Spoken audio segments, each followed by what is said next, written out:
ഇടുക്കി ചിത്തിരപുരത്ത് അനധികൃത നിർമ്മാണത്തിനിടെ മണ്ണിടിഞ്ഞ് 2 പേർ മരിച്ചതിൽ റിസോർട്ട് ഉടമ ഉൾപ്പെടെ 3 പേർക്കെതിരെ കേസെടുത്ത പോലീസ്. സ്റ്റോപ്പ് മെമ്മോ ലംഘിച്ചും സുരക്ഷാ മാനദണ്ഡങ്ങൾ പാലിക്കാതെയുമാണ് നിർമ്മാണം നടത്തിയതെന്ന് കണ്ടെത്തിയതിനെ തുടർന്നാണ് നടപടി.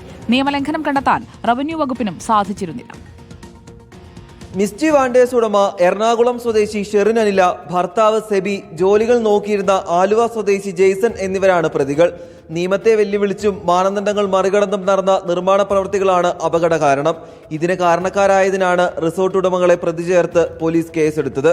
ഒരാളെ നമ്മൾ കസ്റ്റഡിയിലുണ്ട്. കോടതിയിൽ ഹാജരായി കഴിഞ്ഞാൽ കോടതി പറയുന്ന പ്രകാരമുള്ള ബാക്കി കാര്യങ്ങൾ നമ്മൾ ചെയ്യും. ഈ വർഷം ജനുവരിയിലാണ് നിർമ്മാണ പ്രവൃത്തികൾക്ക് സ്റ്റോപ്പ് മെമ്മോ നൽകിയത്.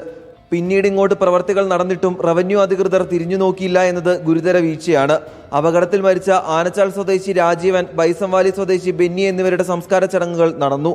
പഞ്ചായത്ത് പോലീസ് അധികൃതർ സംഭവ സ്ഥലം സന്ദർശിച്ചു. അപകടത്തെ തുടർന്ന് ഉടലെടുത്ത മൺകൂന പ്രദേശത്ത് ആശങ്ക സൃഷ്ടിക്കുകയാണ്. വില്ലേജ് ഓഫീസിന് മൂക്കിന് മുന്നിൽ നടന്ന അപകടം. നഷ്ടപ്പെട്ട 2 പേരുടെ ജീവന് റിസോർട്ട് ഉടമകളും ഉദ്യോഗസ്ഥരും ഒരുപോലെ ഉത്തരവാദികളാണ്. പഴുതടച്ചുള്ള നടപടിയാണ് ഈ വിഷയത്തിൽ ആവശ്യം. വീഡിയോ ജേർണലിസ്റ്റ് റിജോയ്ക്കൊപ്പം reporter Rahul Suresh, in reporter, Idukki.